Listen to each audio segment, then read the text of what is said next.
오늘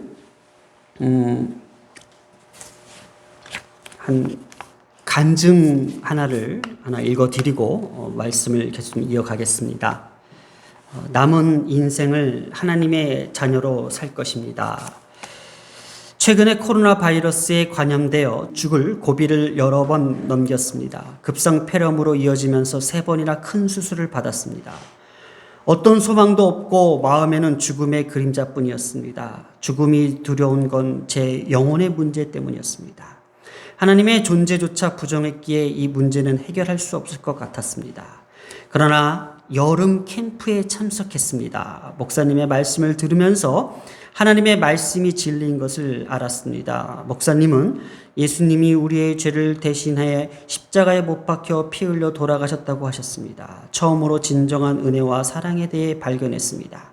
이제까지 내 노력과 지식으로 믿고 살았는데 저는 결국 병 하나 이길 수 없는 나약한 사람이었고 저를 기다리는 것은 죽음뿐이었습니다. 그러나 예수님께서 나의 허물과 죄와 병을 위해 십자가에 돌아가셨고 부활하여 하나님의 의를 이루셨습니다. 남은 인생 내가 사는 것이 아니라 하나님의 자녀로 살아갈 것입니다. 이제 내 안에 예수 그리스도가 사십니다. 하나님의 사랑과 은혜가 참으로 놀랍고 감사합니다. 라는 간증입니다.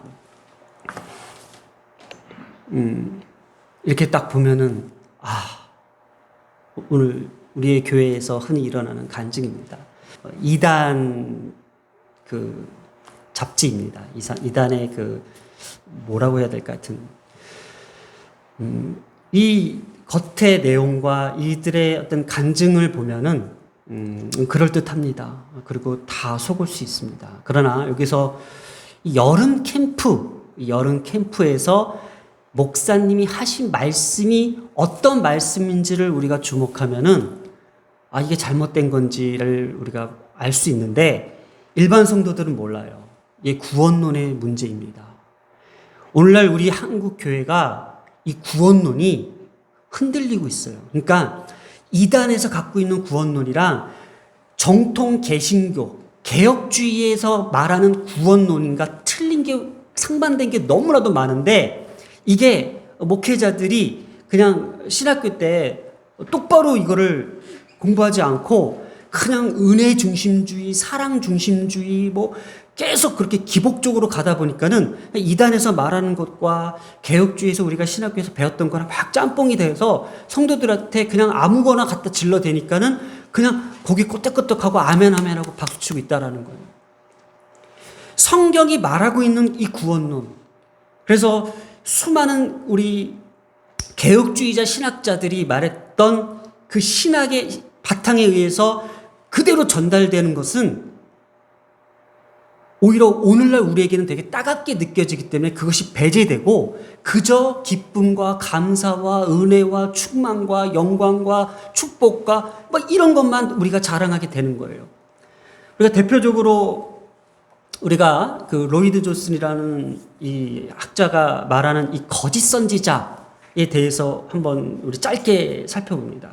분명히 성경은 이렇게 말하고 있고 많은 학자들이 이렇게 주장하고 있는 겁니다. 거짓 선지자에 대해서 오늘날 우리 얘기하고 있다는 거예요.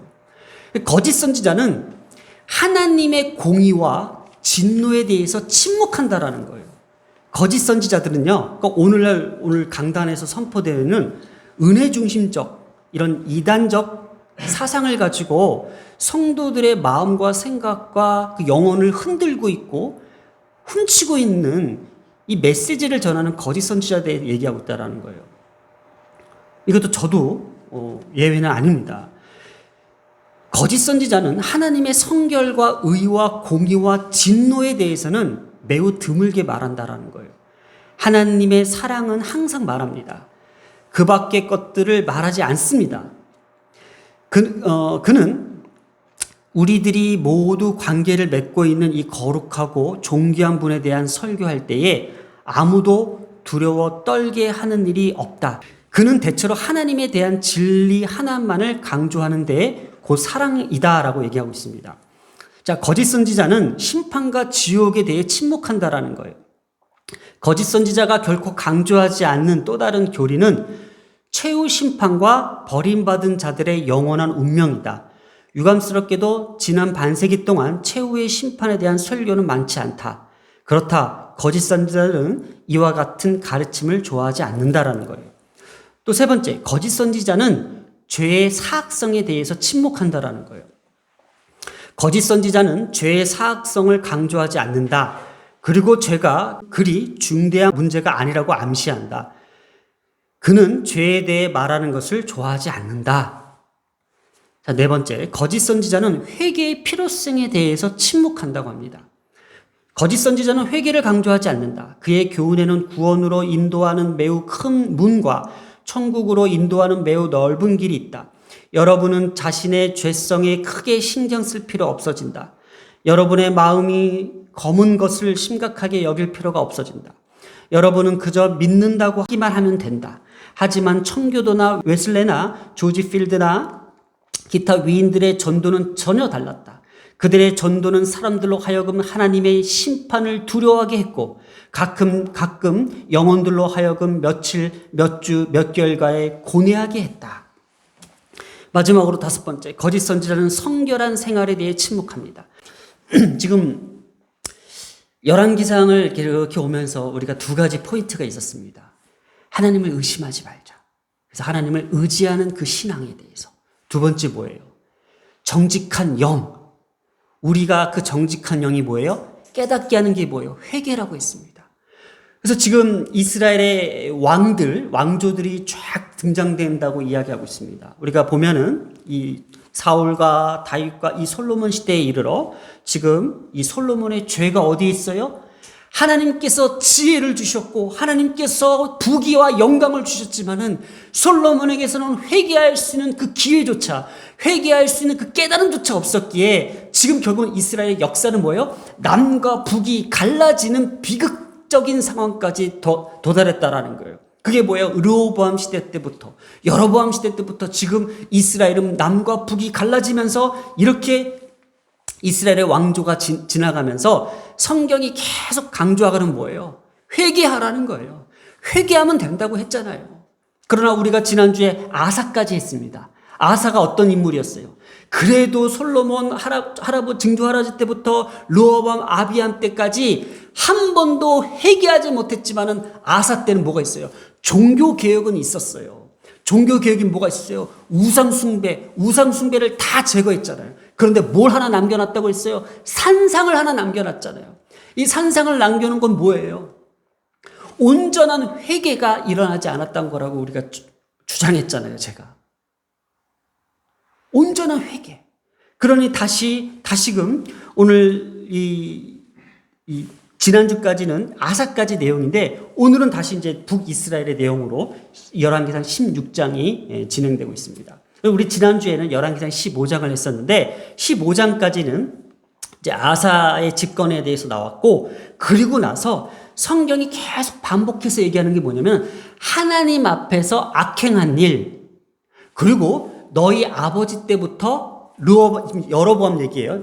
자, 지난주까지 우리가 남유다의 왕들에 대해서 잠깐 소개했고 오늘은 북이스라엘의 왕들이 저질렀던 그 악행들을 끄집어내는 거예요, 성경이. 그러면서 뭐가 잘못됐는지, 뭐가 하나님을 진노케 했는지, 그리고 그들에게 어떠한 심판이 주어지지를 지금 여로보암, 나답, 바사, 엘라 이 시대에 이르기까지 계속 이야기하고 있는데 성경이요 아주 정교하게 지금 기록하고 있어요. 그래서 오늘은 좀 성경을 펼치셔야 됩니다. 그리고 볼펜을 하나씩 가지고 계셔야 됩니다. 자, 여로보암, 나답, 바사, 엘라를 잠깐 외우시기 바랍니다. 북이스라엘의 왕조입니다. 여로보암의 아들 나답이 있습니다. 그런데 나답까지는 좋았어요.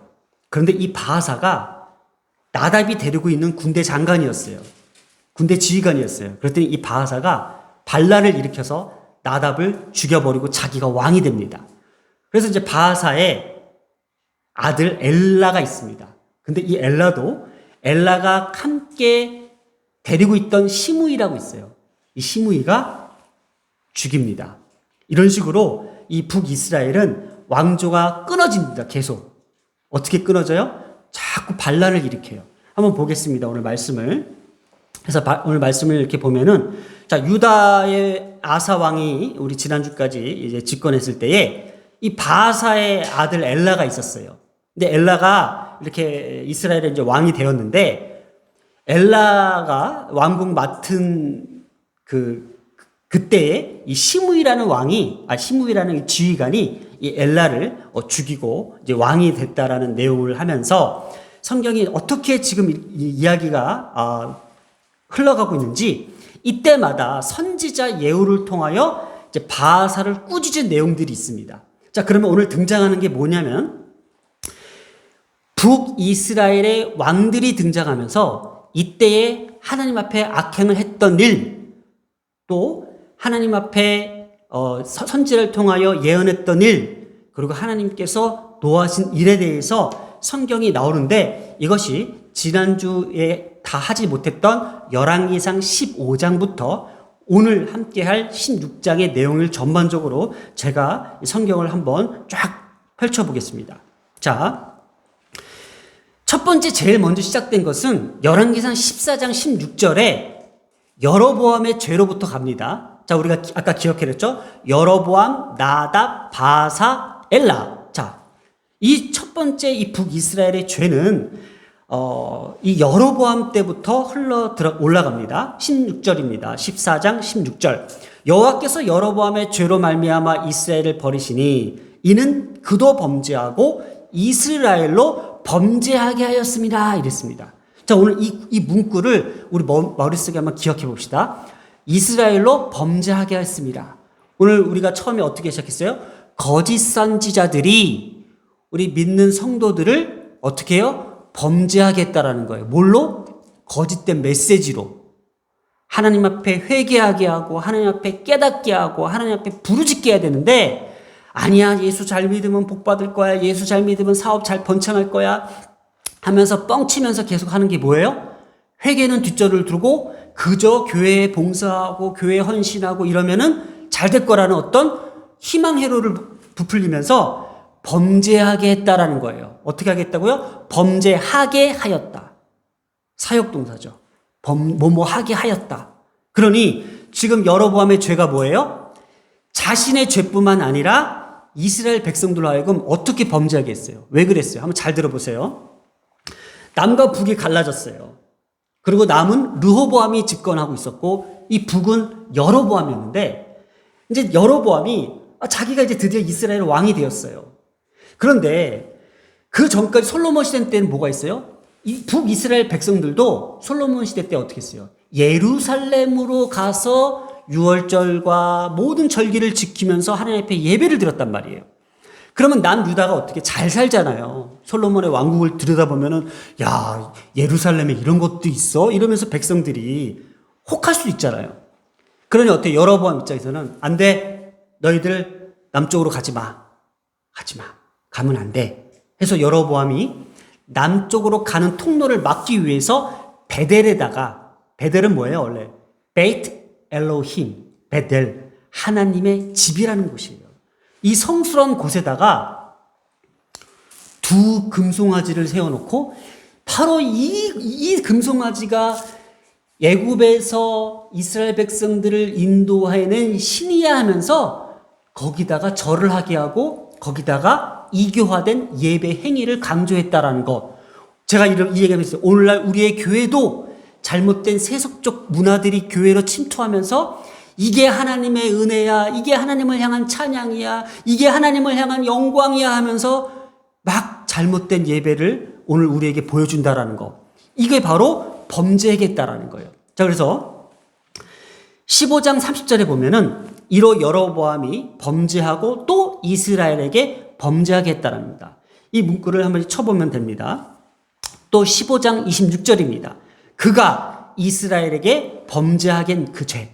자, 지금 15장 30절에는 여로보암이 이스라엘을 범죄하겠다고 했죠. 근데 15장 26절에도 나답, 누구죠? 그 아들도 이스라엘에게 범죄하게 한 죄가 있습니다. 그리고 그 또 바하사도 이스라엘에게 범죄하게 한 죄. 그리고 내 백성 이스라엘에게 범죄하게 하여. 그리고 그들이 누구냐면 바하사가 엘라죠. 범죄하고 또 이스라엘에게 범죄하게 하여라고 해서 제가 이거를 성경에다 이렇게 치웠어요. 그럼 뭐예요? 여로보암 때부터 계속 내려오는 어떤 풍습이 뭐예요? 이스라엘 백성들을 어떻게 했어요? 이 왕들이 하나님을 온전히 믿게 하고 신정 통치에 대한 그 하나님의 어떤 그 통치 앞에서 이스라엘을 다스려야 되는데 그냥 이들은 자신의 어떤 욕구로 인해서 이스라엘을 범죄하게 했던 이 죄를 지금 성경은 계속 지적하고 있는 거예요. 이거요, 오늘 우리 한국교회도 받아야 돼요. 이 말씀을. 저는요, 이걸 뼛속 깊이 반성하고 또 회개하는 시간을 가지려고 했었어요. 개인적으로. 과연 내가 목사 안수를 받고 목회를 하고 있으면서 과연 어떠한 목회를 통하여, 목양을 통하여 성도들에게 범죄하게 하지 않았는지 무섭기 시작하는 거예요. 무서운 거예요, 이거요, 지금.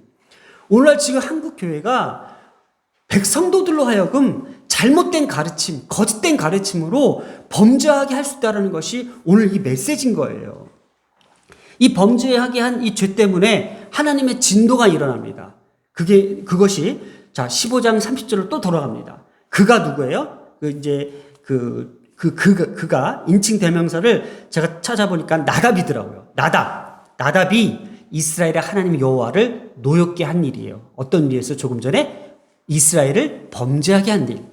또 16장 2절에 보면은 바하사가 돼서 그들의 죄로 나를 노엽게 하였은즉, 하나님이 바하사의 그 범죄하게 한 일로 인해서 노엽게 하셨다라는 것. 또 엘라도 그의 손의 행위로 여호와를 노엽게 하였습니다. 또 16장 13절에 나옵니다. 그들의 헛된 것들로, 헛된 욕심이죠. 헛된 자랑들, 헛된 재물들로 인해서 헛된 예배들, 헛된 찬양들, 헛된 경배들을 통해서 이스라엘 하나님 여호와를 노하시게 하였더라 하면서 16장 13절에 나왔다라는 거예요. 이게 나중에 줄을 딱 치다 보면 이게 나중에 겹쳐지는 게 몇 가지가 있어요. 자, 그러면 이 여로보암의 죄로부터 시작된, 조금 전에 읽었던 14장 16절이었죠? 14장 16절. 바로 이 죄가 나답도 여호와 보시기에 악을 행하였고요. 바하사도 여호와 보시기에 악을 행하였고요. 엘라도 여호와 보시기에 악을 행하였다는 것이 하나님의 징계와 심판의 이유가 되었다라는 건데, 그러면 이 여로보암의 죄가 뭔지를 우리가 다시 한번 리뷰를 해볼게요. 빨리 한번 리뷰를 해볼게요. 12장 27절에서 33절의 내용인데, 자, 만일 이 백성이 예루살렘이, 아까 제가 말씀드렸던 거예요. 백성들이 예루살렘의 성전으로 이제 제사를 드리고자 하여 올라가면 이 백성들의 마음이 유다 왕 된 그들의 주 르호보암에게 돌아설까봐, 빼앗길까봐 여로보암 입장에서 자기를 죽이고 유다 왕 르호보암에게 돌아갈까 두려운 거예요. 그러니까 어떻게 계획했어요? 두 금 송아지를 만들어서 너희는 다시 예루살렘으로 올라갈 필요가 없어. 이스라엘아, 이는 너희를 애굽 땅에서 인도하여 올린 너희의 신들이야, 이게. 그러니까 여기다 예배를 드려라고 해서 하나는 베델에 두고 하나는 단에 두었다고 기록했어요. 그죠? 이 일이 죄가 되었으니 이 백성들이 단에까지 가서 그 하나에게 경배했다고 그랬어요. 그러니까 백성들은 시키려고 했는데 어떻게 해요? 죄를 짓게 된 거잖아요. 또 어떤 죄를 지었어요? 그들이 산당을 짓고 레위 자손이 아닌 그냥 보통 백성들로 제사장을 삼는 거예요. 오늘날 그냥 아무나 그냥 헌금만 많이 되면 장로 세워주고 이런 거 있잖아요. 8째 달 곧 15째 날로 절기를 정하여 유다의 절기와 비슷하게 하고, 절기도 막 교회 행사들 아무거나 막 갖다 붙이잖아요. 뭐 그러면서 그 행사 때마다 뭐예요? 교회 재정 갖다 다 쏟아 붓는 거죠. 뭐. 이것도 못 나가겠네. 제단에 올라가되 베델에서 그와 같이 하여 그가 만든 송아지에게 제사를 드렸으며 그가 지은 산당에 제사장을 베델에 세웠더라. 그러니까 자기 멋대로 막 한 거예요. 그리고 뭐예요? 33절에 자기 마음대로 정했어요. 그러면서 8째 달, 15째 달로 이스라엘 자손을 위하여 절기를 정하고 베델에 쌓은 제단에 올라가서 분향하였더라. 자, 이렇게 여로보암의 죄를 아주 분명하게 명시하면서 지금 여로보암 때부터 나답, 바하사, 엘라, 까지 지금 계속 그 죄가 얼마나 무거운지를 이야기를 하고 있는데 그때마다 하나님께서는 선지자를 통하여 말씀하셨다고 합니다. 선지자. 15장 29절에 아이야를 통하여 하신 말씀과 같이 되었으니 또 16장 1절과 7절 똑같습니다. 이 말씀은 여호와의 말씀이 오늘 본문이죠. 하나님의 아들 예후에게 임했다라는 거예요.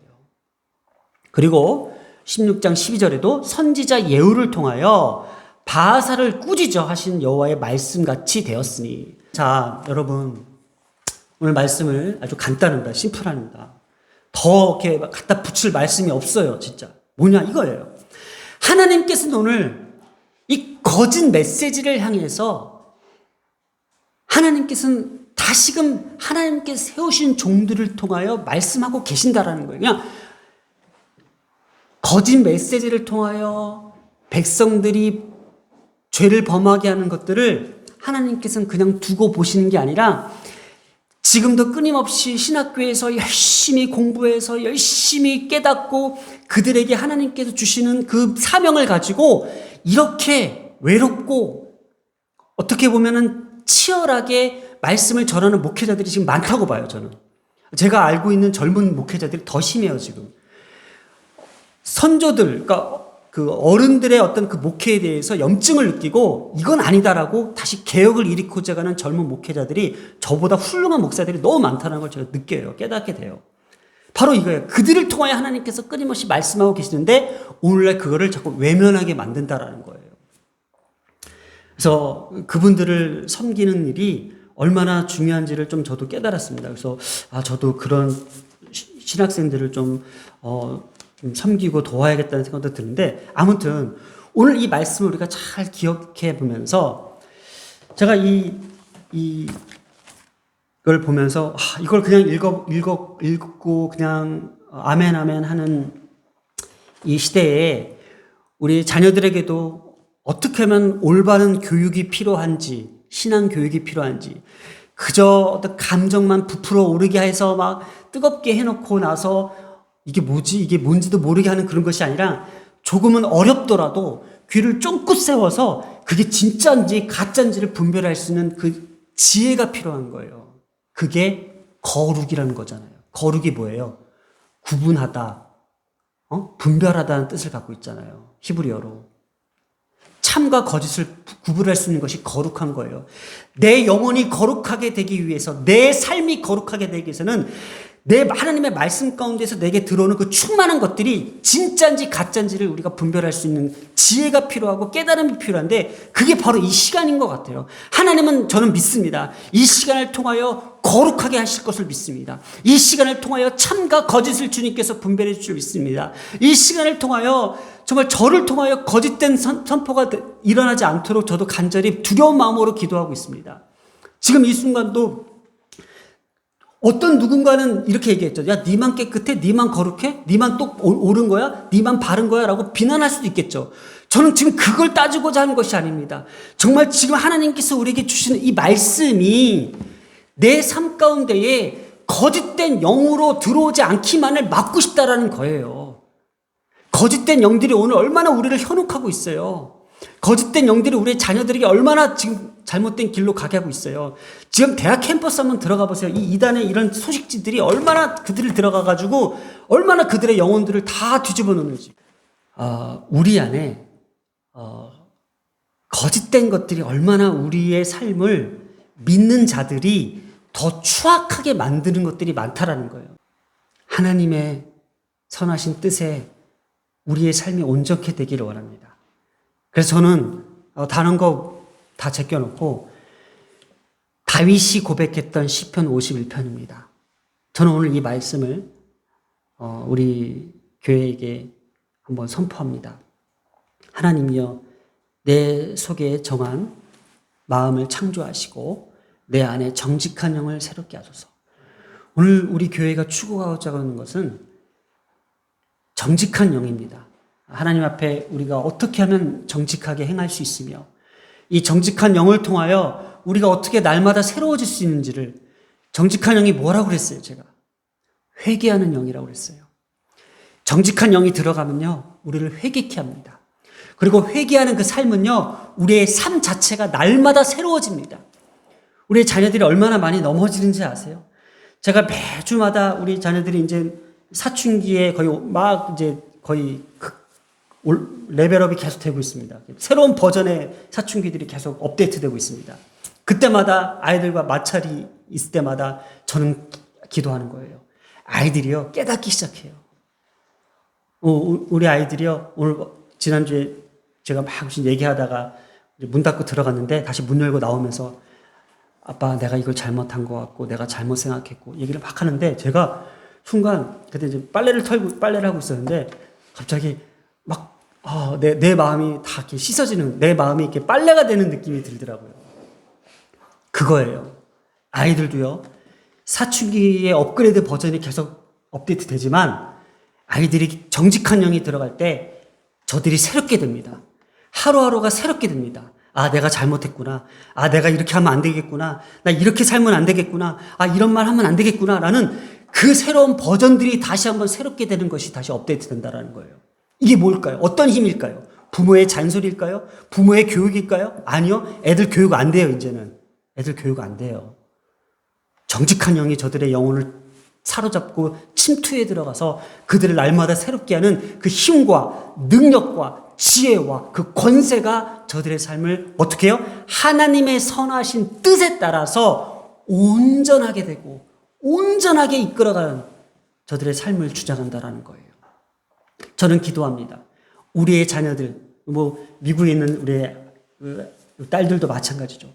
저들의 삶, 저들의 인생길이 많은 실패와 어떤 좌절도 있었지만은 그것조차도 하나님께서 온전하다는 말 제가 너무 좋아하는 말이거든요. 은혜, 충만, 성령, 그런 것보다 제가 제일 좋아하는 단어가 이 온전한 거예요. 왜냐? 하나님은요, 왜 예수 그리스도가 십자가에 돌아가셨을까? 흠 많고 죄 많은 우리를 어떻게 하기 위해서? 성공시키기 위해서? 복 주시기 위해서? 아니요. 온전하게 하는 거예요. 빚으시는 거예요.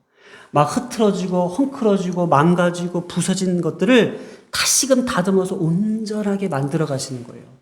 우리의 인생이 그래야 되는 거예요. 그게 성공하는 거예요. 우리의 인생이 하나님 손에 다듬어지고 온전해지는 그게 성공의 길이라는 거잖아요. 뭘까요? 오늘 하나님 앞에 범죄하게 했던 것들, 그죠? 그게 하나님 앞에 하나님을 노하게 했던 것들, 그 하나님 노하신 가운데서 끊임없이 하나님께서 어떻게 해요? 누구를 통하여 말씀하셨던 것들. 이게 바로 진리라는 거예요. 기도하겠습니다. 하나님의 선하신 뜻에 온전케 되어지는 삶을 우리에게 주장하시는 하나님 아버지, 하나님, 내 속에 정한 마음을 창조하시고 내 안에 정직한 영을 새롭게 하여 주시옵소서. 오늘도 우리 한마음교회를 통하여 하나님의 진리대로 하나님의 말씀을 사모하게 하시고 이 말씀이 우리의 삶 가운데에 온전케 되게 하심을 감사드리며, 오늘도 성령 하나님께서 말씀하시고 또 말씀하신 것, 그리고 한마음교회를 하나님의 그 진리대로 이끌어 가시기 위하여 한 종의 모든 삶을 주님께서 주장하시고 때로는 채찍으로, 때로는 교훈으로, 가르침으로 연단시켜 주셔서 감사드립니다. 하나님이 부족한 영혼 살려주셨사오니 다시금 주님의 말씀에 사명을 붙들고 말씀은 말씀대로만 전할 수 있는 주의 종 될 수 있도록 그 길을 열어주시옵소서. 오늘도 하나님의 교회를 함께 개척해 나가며 함께 세워나가는 하나님의 거룩한 가정들, 성도들 있습니다. 하나님, 저들에게 하나님께 주셨던 그 사명, 저들의 가정 위에 하나님께서 부으셨던 그 능력들 하나님께서 반드시 책임져 주시고 붙잡아 주실 줄 믿사오며 이 모든 말씀 우리 주 예수님의 이름으로 기도드렸습니다. 아멘.